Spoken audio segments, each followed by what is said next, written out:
Igreja Açores, o programa com a atualidade da Diocese para ouvir ao domingo, ao meio-dia, na sua Antena 1 Açores. Olá, seja bem-vindo a mais uma edição do Igreja Açores. Hoje vamos conversar com o Padre José Júlio Rocha, ele que é agora vigário episcopal para o clero e para a formação. Será uma conversa que não vai querer perder. Mas antes vamos à atualidade da Diocese açoriana.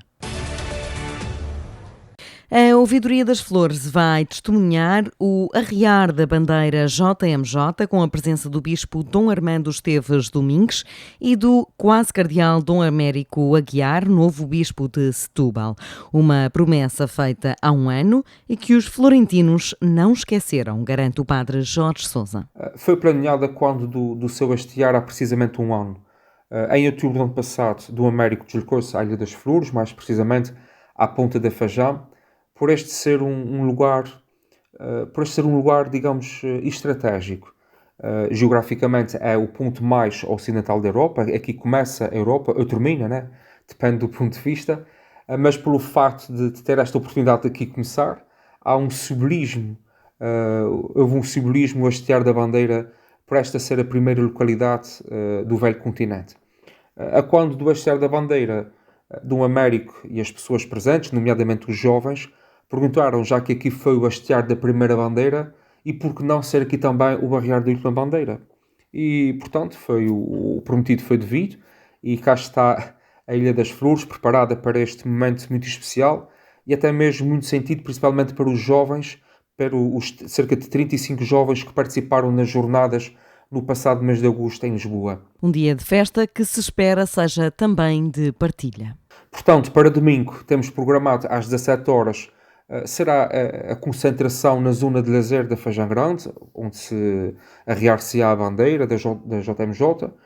Depois vamos encaminhada até à igreja de Nossa Senhora do Carmo, na Ponta da Fajã, onde decorrerá uma celebração eucarística que será animada pela pastoral juvenil, pelos jovens que participaram nas jornadas, pelos escuteiros, as crianças da catequese, e também estamos a apelar a participação de toda a comunidade, os familiares dos jovens que participaram nas jornadas. Portanto, será sem dúvida mais uma celebração histórica na história das jornadas. Espera-se que seja um momento de concentração, um momento de testemunho, de recordar, de contar histórias, de recordar experiências, dessas experiências que nós vivemos em Lisboa. Mas, acima de tudo, que seja um momento de compromisso desta juventude. O ponto mais ocidental da Europa recolhe simbolicamente a bandeira JMJ depois de uma vivência inesquecível para muitos jovens da Ilha das Flores. Angra do Heroísmo acolhe a Bienal Ibérica do Património Cultural no próximo mês de outubro, mas a programação já arrancou na Ilha Terceira com diversas iniciativas. Uma delas é a visita ao Seminário Episcopal de Angra, já no próximo dia 30 de setembro. A visita tem por objetivo abrir as portas do seminário à comunidade, o que habitualmente não acontece, e nós vamos abrir a capela, que é a única capela disposta em anfiteatro na ilha, e apresentar algumas obras patrimoniais de referência que também são desconhecidas do público em geral, nomeadamente uma curiosidade é o facto do órgão de tubos do seminário ter sido construído com os antigos tubos do primitivo órgão da Sé, que ardeu. Temos peças provenientes da antiga instituição, do seminário, do convento de São Francisco de Ana, portanto é a primeira instituição que acolheu o seminário, e também dar um pouco a conhecer o edifício e a vivência dos seminaristas no seu dia-a-dia. E as inscrições estão abertas via online, na página da Bienal, com um limite de 20 inscrições. Marta Bertão, professora do Seminário Episcopal de Angra, fará então a visita guiada ao grupo de 20 inscritos e garante que esta é uma boa oportunidade para abrir as portas do património e para a troca de experiências. É uma forma de divulgar o que nós temos, é uma forma de nós conhecermos um pouco do património que nos rodeia, não é? Dos nossos países vizinhos e de trocar conhecimentos, partilhar conhecimentos com técnicos, com especialistas vindos de fora. Uma boa maneira de interagir e de partilha. Além do Seminário Episcopal de Angra, a Bienal inclui ainda visitas à Igreja de São Gonçalo, à Igreja da Misericórdia, aos frescos da matriz da Paróquia de São Sebastião e ao antigo convento de Santo António dos Capuchos. Mesas redondas, conferências e muitas mais iniciativas integram a programação cultural da Bienal Ibérica do Património Cultural. O ano catequético está a ser projetado para um regresso à normalidade efetivamente depois dos anos atribulados da pandemia. Nas ilhas de São Miguel e Santa Maria, o ano arranca em modo formativo, mas é preciso respeitar também as dinâmicas evangelizadoras das próprias paróquias, diz o padre Carlos Simas. Durante o tempo de inverno, entre outubro a janeiro, decorressem sessões de formação, encontros de catequistas, retiros para catequistas, depois deixando a quaresma, os meses do Espírito Santo, o pós-Páscoa, mais para a funcionalidade paroquial. O que é que quer dizer com isto? Quero referir que, a nível da quaresma, existem muitas atividades pastorais, englobando as 24 horas com o Senhor, os laus perenes, a via sacra, as procissões de passos. Portanto, já é tido em conta uma grande dinâmica, um grande dinamismo paroquial, neste tempo forte da quaresma, que nós não... as paróquias já têm a sua evangelização preparada neste sentido. O que a catequese poderá fazer e contribuir, o que está pensado, é através das ditas campanhas da quaresma, que serão preparadas atempadamente e entregues às paróquias para, junto com as catequeses, poderem desenvolver nas comunidades. Já no próximo dia 7 de outubro, a Ilha de São Miguel promove o Retiro de Catequistas em Vila Franca do Campo. Para preparar os catequistas, porque nós vimos de um verão cheio, preenchido, de férias e agora envolvidos naquilo que é a vida normal, que é crianças para a escola, o trabalho, isto tudo, e é preciso fazer uma pausa para meditarmos um pouco, principalmente no que diz respeito aos catequistas. Depois, no sábado, dia 21 de outubro, faremos a vigília missionária. A vigília é destinada a todos os jovens entre o 7º e 10º anos de catequese e acontece em Ponta Delgada. Já nos dias 21 e 22 de outubro acontecem em Fátima as Jornadas Nacionais da Catequese. Do dia 6 de novembro a dia 11 de novembro, irá decorrer no Centro Pastoral Pio XII, em Ponta Delgada, a formação Ser Catequista, que nós temos, em princípio, estamos a pensar em ter 2 padres convidados. Um já está confirmado, que é o padre Bruno Rodrigues do Faial, que fez esta formação e que vem connosco. O outro será, em princípio, o padre Paulo Alves. Em dezembro, no dia 3 de dezembro, realizaremos o Dia do Catequista, que será na ouvidoria de Lagoa. O Dia do Catequista é sempre um contributo de todos os catequistas, é mais pelo convívio, pelo dinamismo que se cria naquele dia e pelo sentido que tem todo o catequista preparar-se para a Eucaristia, celebrar a Eucaristia e também rezar pela sua missão. Depois, em janeiro, concluímos no dia 14 de janeiro, aqui em São Miguel, com a infância missionária na ouvidoria de Capelas, por forma a ser um dia mais dinamizador, mais motivador para as crianças, para os jovens, adolescentes, por forma mais alegre do que aquilo que tem sido nos últimos tempos. De 26 a 28 de janeiro rumam a Santa Maria para formação de catequistas e celebração com eles. A paróquia de Santo Antão, em São Jorge, está a promover a remodelação e ampliação das instalações do Centro Social e Paroquial, que conta atualmente com um centro de dia e apoio domiciliário.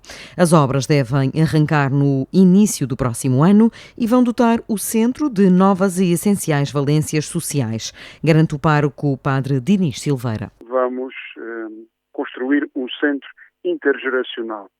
Ou seja, no mesmo edifício vai-se congregar uma dinâmica intergeracional, desde a infância até à terceira idade. Assim sendo, portanto, vamos ter uma zona toda dedicada à infância, com jardim de infância, onde as crianças podem ir a seguir ao término da licença de maternidade das mães. Depois teremos o jardim de infância, que vai desde os 3 aos 5 anos, até as crianças irem para a escola primária, e teremos também um ATL pós-letivo. Depois, para a terceira idade, vamos ter um centro de dia, com tudo aquilo que isto implica, não é? E também vamos ter novas instalações para os serviços que já prestamos de apoio ao domicílio, de higienes habitacionais e pessoais, bem como o serviço de lavandaria e também de refeições. Portanto, no mesmo sítio ficarão concentradas todas estas valências. 30 vagas para a creche, 20 para o jardim de infância, 20 para o ATL e 20 vagas para os idosos. Números estudados que são resposta às necessidades de comunidades que não devem ser esquecidas pela demografia. Esta demografia, esta geografia é igual, ou deve ser igual, ou deve ter os mesmos direitos que outras geografias e outras demografias da nossa região. Mas embora, portanto, estarmos na ponta de uma ilha, onde o isolamento, claro, é uma agravante, isso não impede, nem deve impedir que as pessoas que aqui estão possam usufruir de instalações dignas, seja aqueles que estão em início de vida, portanto, um início de educação com as instalações dignas e devidas, bem como aqueles que estão em final da sua vida, portanto, terem ali um exercício de dignidade e que a Igreja, porque o Centro Social e Paroquial é uma instituição canónica, pertence à Igreja, a Igreja aqui põe em prática um dos pilares daquilo que é a sua existência: caridade, evangelização e liturgia. Portanto, e aqui a caridade assume um papel. Esta ação da Igreja é o assumir de um papel que faz parte da sua natureza, que é caridade, que não é mera solidariedade, que não é filantropismo sequer, mas que é um exercício daquilo que nos torna verdadeiramente cristãos. O custo de 3.800.000 euros é totalmente suportado pelo Governo Regional dos Açores. Entre Vistas, com o Padre Teodoro Medeiros.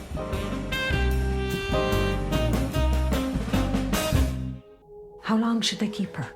Till after the baby? Esta semana visitamos The Quiet Girl, A Menina Silenciosa. Trata-se de um filme irlandês realizado por Combe Red e que estreou nas salas em Portugal este verão. Kate, uma rapariga introvertida, vive numa família pouco dada aos afetos, até que os pais a emprestam a um casal de meia-idade durante o verão. Chegada à quinta, a sua integração vai ser lenta, embora não lhe falte nada. Pouco a pouco, vai criar laços cada vez mais fortes com a sua nova família. Mais do que isso, alguém vai revelar-lhe um segredo que o próprio casal não lhe contara. A partir daí, também nós, os espectadores, nos tornamos cúmplices desta história de cura recíproca. A Rapariga Silenciosa é um filme sensibilizante, cheio de ternura e humanidade. Os personagens são construídos cuidadosamente e a informação não é apresentada já mastigada à audiência. É um retrato de infância muito emocionante, cheio de pequenos grandes momentos e recomendável a toda a família. O filme termina com o regresso à casa dos pais. Esta separação desenrola-se com uma simplicidade impressionante, conseguindo ao mesmo tempo uma riqueza simbólica que emociona. Bom visionamento, boa semana e um santo domingo para todos.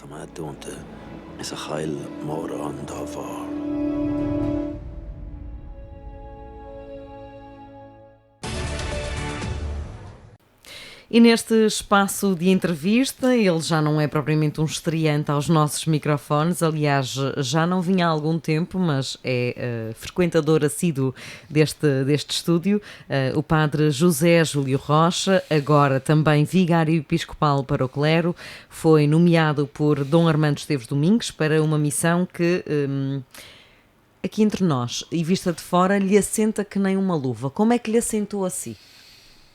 Boa tarde, antes de mais. Em primeiro lugar, boa tarde. Antes de mais, aos estimados ouvintes e à Tatiana e à Igreja dos Açores. Tudo começa em abril, quando temos a nossa anual Conselho Presbiteral, desta vez pela primeira vez com o novo Bispo, E uma das coisas a que se chegou à conclusão neste Conselho Presbiteral de abril passado foi a necessidade de encontrar um vigário episcopal para o clero, que é uma coisa que não é comum, quer dizer, é comum noutras dioceses, na nossa diocese nem sempre foi assim, tanto que o último vigário episcopal para o clero foi o meu querido Padre José de Lima, do Amaral Mendonça, que toda a gente estimava nesta cidade e na nossa diocese. E para isso é preciso ter uma sensibilidade que eu sei que o Padre José de Lima tinha, aquela sensibilidade paternal, porque a vigararia para o clero exige uma disponibilidade e uma humanidade grandes, que eu estou à procura de perceber se tenho esta capacidade, mas o que é certo é que é curioso o que se passou no Conselho Presbiteral, porque chegou-se à conclusão praticamente unânime, de que a diocese tinha necessidade não de vigários territoriais para o Ocidente, para o Centro e para o Oriente. Essas vigararias deixaram de ter lugar e sentiu-se a necessidade de um vigário não geral, para além de vigário geral, certo, de um vigário que se dedicasse. Um vigário é alguém que de alguma forma faz o lugar do bispo ou ajuda o bispo em algumas circunstâncias que são também da sua competência, que era necessário um vigário episcopal para o clero, que é para atender aos problemas, às caminhadas, à espiritualidade, acompanhar os padres. E porquê esta necessidade nesta hora, neste Conselho Presbiteral? Teve uma frase marcante, entre muitas nesse Conselho Presbiteral: eu quero os meus padres felizes.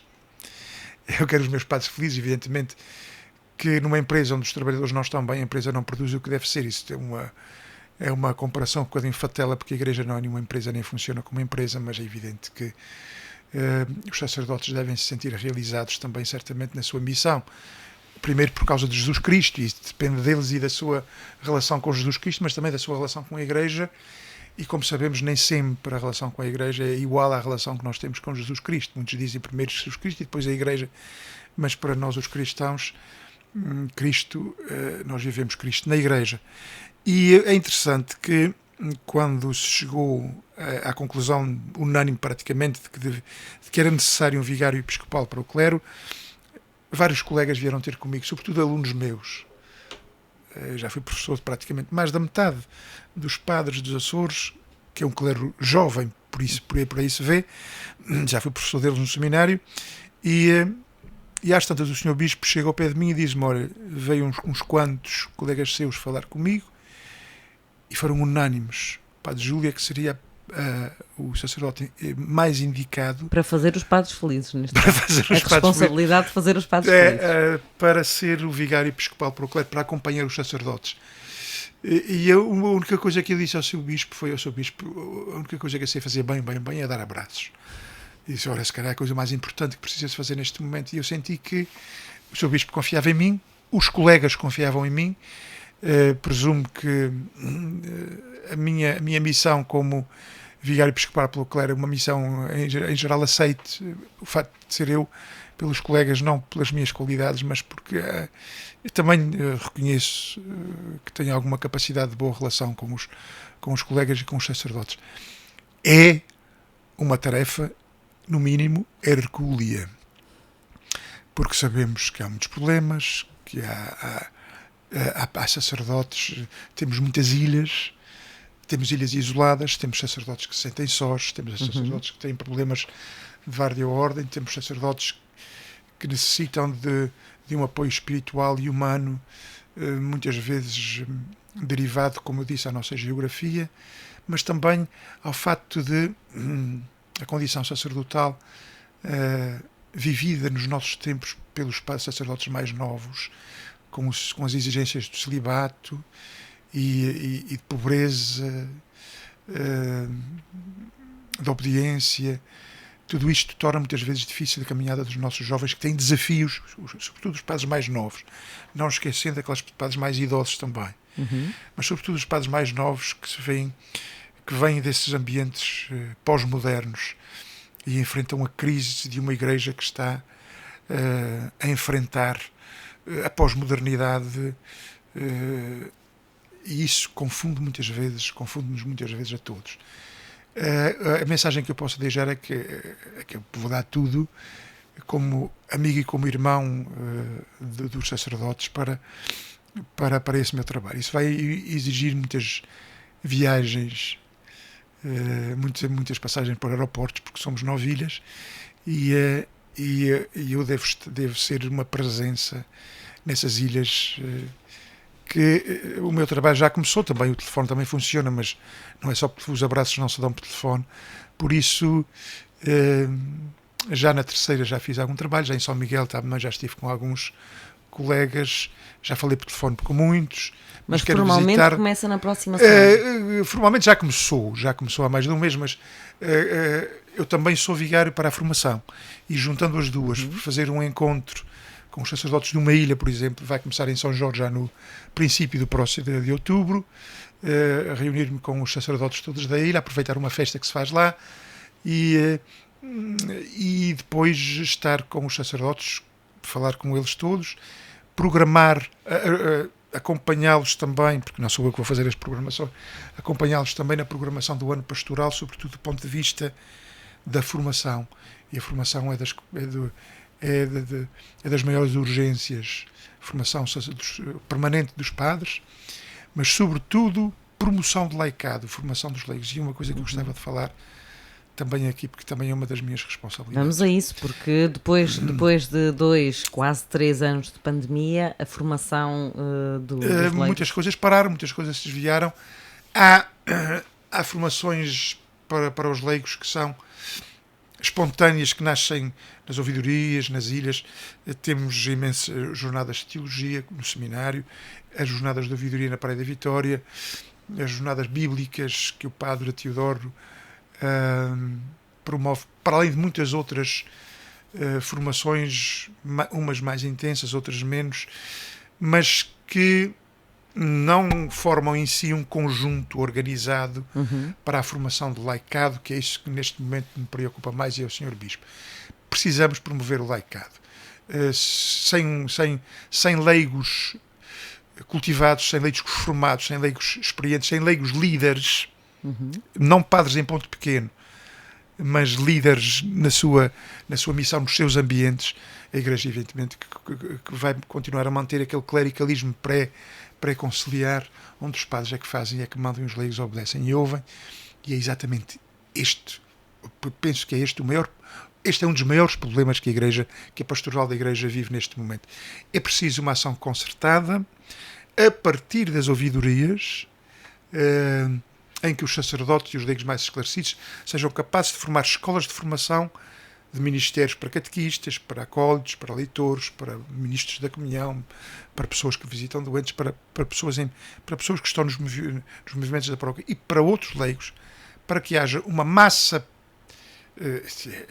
a médio e longo prazo, a criar uma massa pensadora dos leigos dentro da Igreja, porque uma coisa que nos aconteceu desde o Congresso de Leigos há 31 anos até hoje, nós perdemos muita massa crítica dentro da Igreja, sobretudo no laicado. Cerca de 60, 70 mil pessoas terão deixado a prática religiosa, deixado de ir à missa nestes últimos 30 e tal anos, o que é drástico, e precisa ser pensado, precisamos sentar-nos e pensar no que é que foi isso. Tínhamos leigos extraordinários, ainda temos, mas são cada vez menos, e temos essa sensação que não podemos perder mais tempo se quisermos salvar uma igreja, comunhão sinodal, que caminha em conjunto e que não é só os padres a ensinar. Mas estas duas missões, no fundo, estão de mãos dadas. Sim, estão de mãos dadas, e o que eu vou fazer a São Jorge é exatamente isso, são as duas. Vou estar com os padres, saber o pulso da comunidade sacerdotal em São Jorge.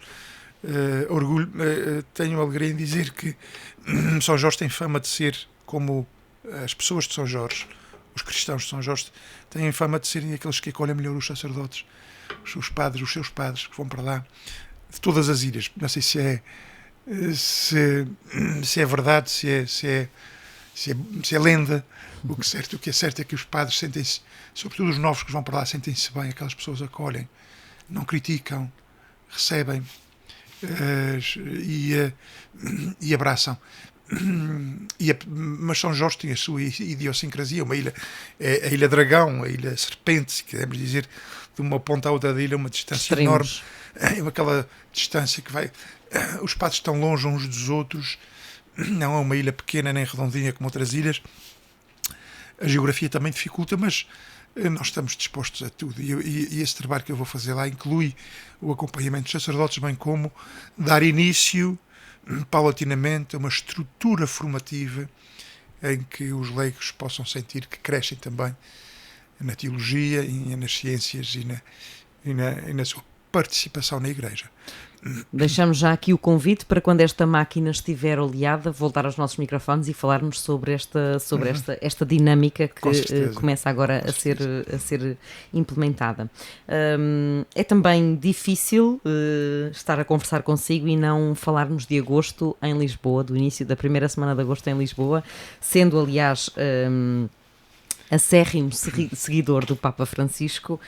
O que é que acha, que potencialidades é que este verão, esta primeira semana de agosto, poderá trazer para a Igreja no geral e particularmente para a Igreja nos Açores, sendo que a Diocese levou praticamente 1000 jovens à Jornada Mundial da Juventude? Bom, a Jornada da Juventude, como qualquer iniciativa desse género, é uma rampa de lançamento. Portanto, acho que foi bem preparada, foi um sucesso. O próprio Papa Francisco falou disso. E um sucesso extraordinário, porque é o que de melhor acontece com jovens no mundo inteiro. Eu recordo que, ao mesmo tempo que acontecia aquilo, estava 1 milhão de jovens em Lisboa e não aconteceu tragédia nenhuma. 1,5 milhão, segundo as estatísticas dadas por quem percebe, cerca de 1,5 milhão, pelo menos no dia da missa, no último dia, que é o apogeu, e aquele 1,5 milhão de jovens que são cristãos, que vieram falar para além da sua fé em Cristo, da sua união com Cristo, da sua união com o Papa, de fazer a Igreja, vieram falar de problemas que preocupam os jovens, problemas ambientais, da emergência ambiental, problemas de identidade, inclusivamente sexual, essas questões que interessam aos jovens de hoje e que também entram no debate da Igreja, porque a Jornada Mundial da Juventude não foi aquele fim de semana, foi uma semana e mais tempo ainda de catequeses, de preparação, de debates, de encontros. Foi muito complexa e é um fenómeno extraordinário porque une os jovens de todo o mundo a lutar pela paz. É um acontecimento extraordinário, é um acontecimento que colocou Portugal a ser visto por todo o mundo, e é um acontecimento dos mais maravilhosos que acontecem com os jovens. Eu recordo que enquanto estava a ver, julgo que era a Via Sacra no sábado, ou na sexta-feira, ou algum acontecimento no sábado, que nos Estados Unidos estava a acontecer um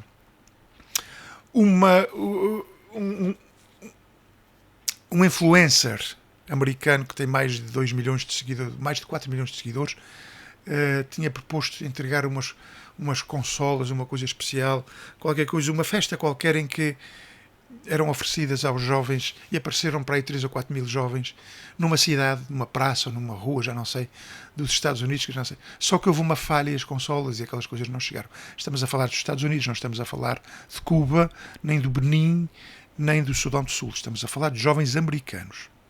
Têm um nível de vida que nós sabemos. Pois com a frustração eles começaram a partir carros, a partir montras, a incendiar coisas. Eu olhei para aquilo e pensei, não será que a religião também não dá uma estatura moral aos jovens que os distinguem tanto entre si? Aqueles jovens desesperados. E nos Estados Unidos, que por um nada partem tudo. E 1,5 milhão de jovens que não partiu nada em Lisboa. Algum vida há de ter partido em Lisboa. Mas não há memória de violência. Alguns devem ter bebido algum copo a mais, com certeza, mas não há memória de distúrbios, não há memória de incêndios de automóveis, como acontece em Paris. Há uma diferença de estatura moral entre esses jovens. Não vamos fazer aqui o papel de não foi politicamente correto. Não é coincidência. Esta gente é uma gente em que se há de apostar. Essa gente tem fé. E a fé muda a vida das pessoas. Ora bem, o mais importante não foi a jornada em si, é o que se vai passar depois da jornada. É isto é que mete medo, é isto é que muitas vezes a Igreja falha, como não acertou bem no que aconteceu há 30 anos, que foi o Congresso de Leigos, que foi uma coisa extraordinária, foi um autêntico sínodo da Diocese de Angra. E, no entanto, a montanha pariu pouco mais que um rato. Houve algumas iniciativas, a criação dos conselhos pastorais de ilha, de diocese, de paróquia, mas ficou-se muito aquém. Temo que isto fique aquém. É preciso pegar nos jovens, e os Açores têm que pegar naqueles 900 jovens, e em alguns daqueles que sejam, porque fazer uma coisa com os jovens é preciso encontrar entre eles os líderes, aqueles que sejam capazes de pegar em meia dúzia, numa dúzia, em 2 dúzias de jovens e levá-los para a frente, para iniciativas, para coisas que os entusiasmem. Os jovens são movidos por entusiasmo. Ora, se nós não pegarmos nesses jovens em uma dúzia ou 2 dúzias de cabecilhas que foram dos 900 que foram a Lisboa e não pegarmos neles, nessa nata de jovens que depois influenciam os outros jovens, para criar mais grupos de jovens, para criar estruturas de formação de jovens, para criar estruturas onde os jovens se sintam igreja, não aconteceu nada. Aconteceu uma coisa muito bonita, mas que a montanha pariu um rato, mais uma vez. É preciso, nas dioceses, pegar nestes jovens e dar continuidade ao trabalho que foi começado com o Papa Francisco na Jornada Mundial da Juventude. É preciso ser muito concreto, porque eu sei que não estou a ser muito concreto, também não e aí os padres têm um papel fundamental, o seu bispo tem um papel fundamental. É preciso ser e convidá-los a continuar a formar, dar-lhes matéria para eles continuarem e não ficarmos apenas no papel.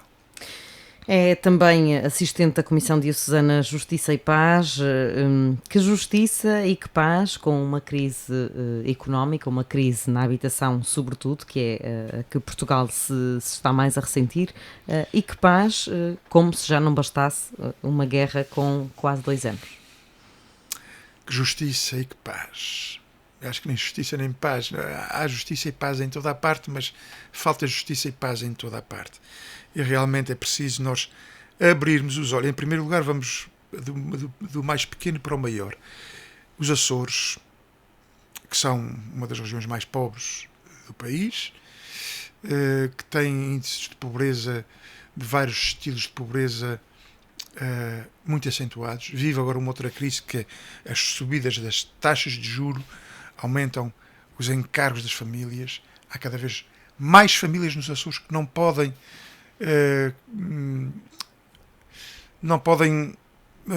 pagar as suas dívidas, não podem resolver as suas questões financeiras e económicas. Há cada vez mais famílias pobres, cada vez mais famílias endividadas, cada vez mais famílias em insolvência, e cada vez nós temos menos capacidade. Eu não estou a falar da comunidade política, estou a falar de toda a comunidade açoriana, de enfrentar esses problemas como devem ser enfrentados. Eu tenho medo do discurso, aquele discurso de que enquanto se dá dinheiro para as pessoas não trabalharem, está-se a fomentar a preguiça dos que não trabalham e a desistência daqueles que trabalham, e a desiludir os que trabalham. Eu não gosto muito desse discurso. Tem alguma razão de ser, mas nós sabemos em que circunstâncias é que existem os subsídios, como o rendimento social de inserção, que, na opinião de muita gente, é alimentar malandros, é dar comida, é dar dinheiro a quem não quer trabalhar, e em muitos casos até há gente que sem fazer nada ganha mais do que aqueles que trabalham, o que realmente não dá uma boa imagem. Mas há muito pela vossa saúde, amigos e amigas que me estão a ouvir, pela vossa saúde, este não é o problema dos Açores. Este não é o problema dos Açores. Os Açores vivem uma subsidiodependência, as empresas são subsidiárias do governo, há empresas poderosíssimas que recebem subsídios do governo para as suas atividades. Eu ainda há poucos dias, quando fui a Lisboa, o mês passado, quando fui a Lisboa, uma passagem de ida e volta custou-me 927 euros. Isso é dinheiro que sai do horário público. 927 euros. Eu vou a Tóquio e venho. E se calhar mais barato. Como é que é possível ir a Lisboa e vir 927 euros? Quer dizer, o dinheiro desaparece dos cofres do Estado. Não é o dinheiro do rendimento social de inserção. Não é a fome dos pobres que nos incomoda. É a ganância dos ricos. Quer dizer, a subsídio-dependência não é dos pobres. É dos ricos, muitas vezes. E é preciso a gente pensar bem nisso. É preciso nós pensarmos bem nisso. Porque uma sociedade que não tem capacidade de gerar riqueza ela própria e que tem que depender constantemente, porque isso já vem de há séculos nos Açores, que tem que depender constantemente de apoios governamentais, é uma sociedade que não progride. E é difícil apostar em sistemas que façam a economia sustentar-se por si própria nos Açores, sem ter subsídios. Deixemos os pobres. Os pobres precisam. Essa gente precisa sobretudo de educação, na aposta da educação. E isto é uma coisa que eu tenho falado há muito tempo. A única forma de superarmos a grande pobreza que os Açores têm não é apostar, não é o dinheiro, é a educação. E isso é uma coisa que os governos têm muita dificuldade em apostar, porque uma educação verdadeira começa-se a gastar e a apostar agora, para daqui a 20, 30 anos frutos são muito tardios. Temos os frutos e não há governos que tenham um prazo de 4, 8 anos ou isso, de apostar para coisas que vêm daqui a 20, 30 anos, que é a pobreza, ou resolver essa pobreza psicológica, social e humana que nós temos nos Açores.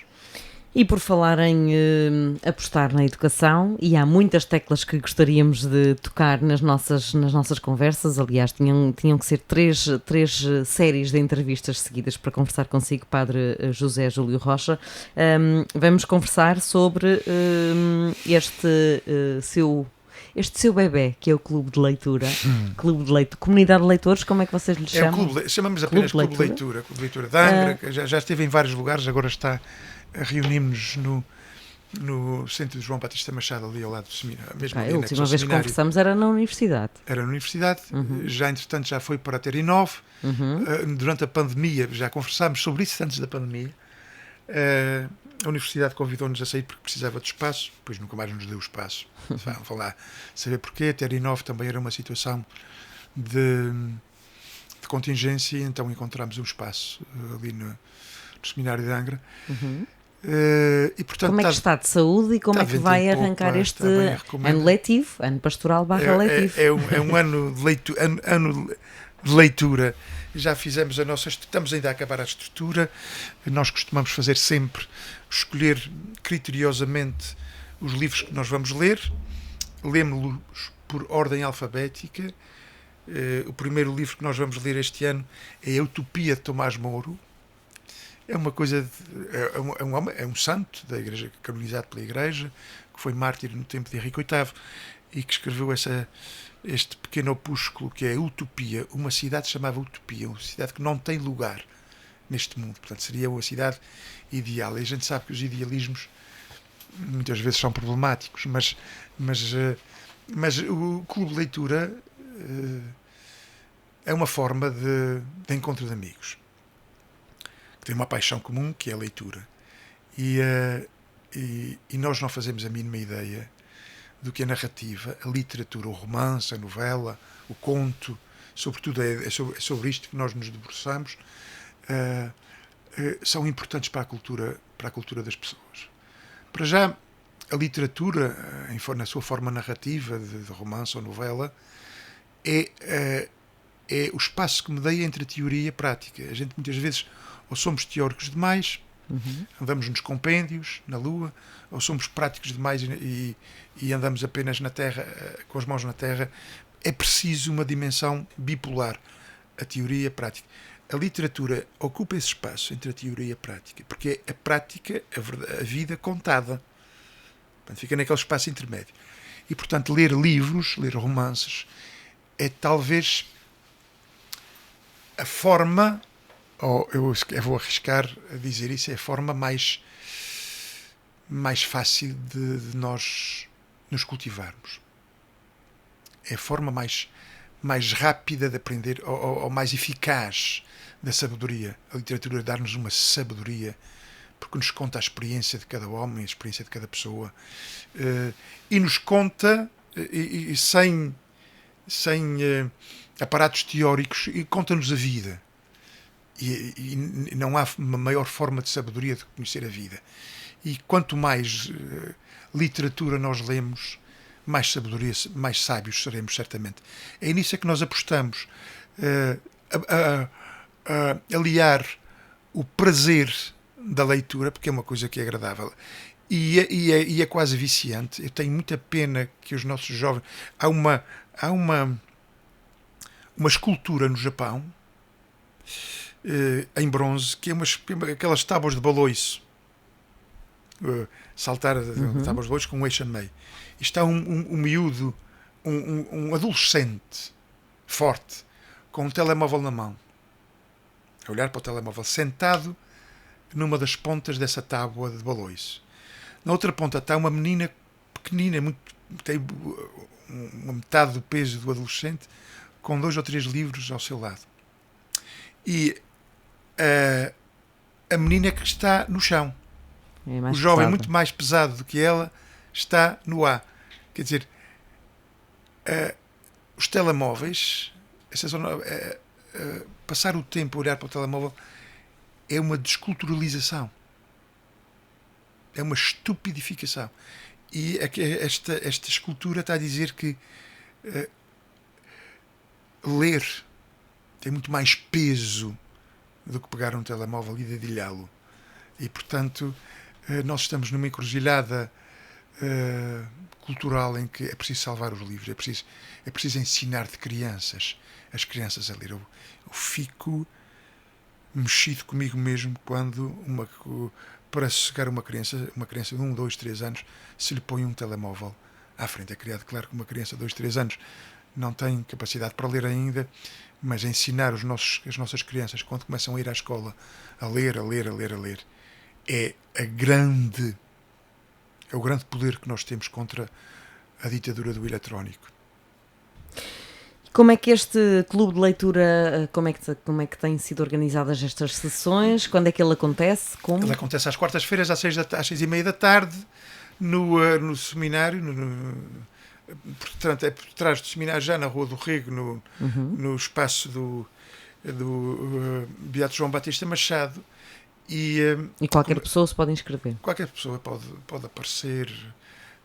Nós temos mantido ultimamente praticamente o mesmo número, também criámos um grupo mais ou menos de amigos e, portanto, não é uma lição que eu dou a quem quer aparecer. É um grupo de amigos que se reúne à volta de uma mesa, estamos a ler, mais ou menos, estamos a ler uns mais à frente, outros mais atrás, combinamos ler mais ou menos ao mesmo tempo o mesmo livro e aí partilhamos, discutimos.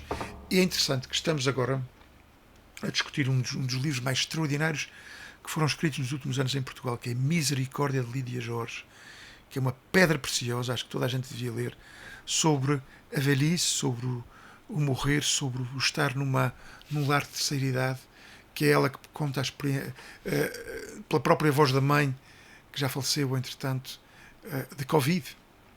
Logo em abril de 2020, nos primeiros meses da Covid, a mãe da Lídia Jorge faleceu numa casa, num lar, e ela conta essa história de uma forma que acho que todos os portugueses deviam ler aquilo para perceberem, para entrarem na mente de um velho que sabe que está para morrer.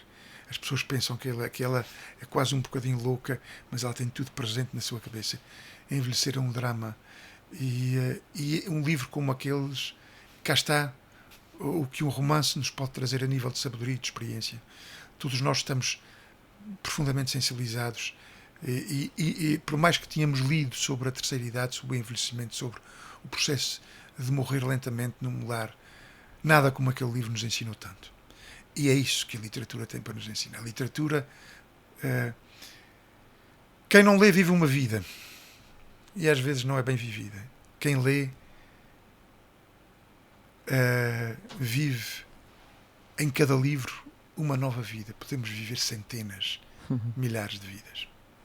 Sugestões de leitura do Padre José Júlio Rocha, novo vigário episcopal para o clero e também para a formação. Parabéns por esta nomeação e vamos ao trabalho, Padre Júlio. Eu não ia dizer pêsames, mas eu tenho dificuldade em que me digam parabéns, porque para já, e naquilo que vem dizendo o nosso Bispo Dom Armando Esteves Domingues, qualquer mudança sacerdotal numa diocese não deve ser promoção ou despromoção. Infelizmente nós temos nos Açores um bocadinho isto. Não é por causa dos padres, não é por causa da idiosincrasia da nossa diocese, é por causa da sua geografia. São 9 ilhas, e há ilhas como Corvo, Graciosa, Flores, Santa Maria, e há ilhas como São Miguel, e como a terceira, e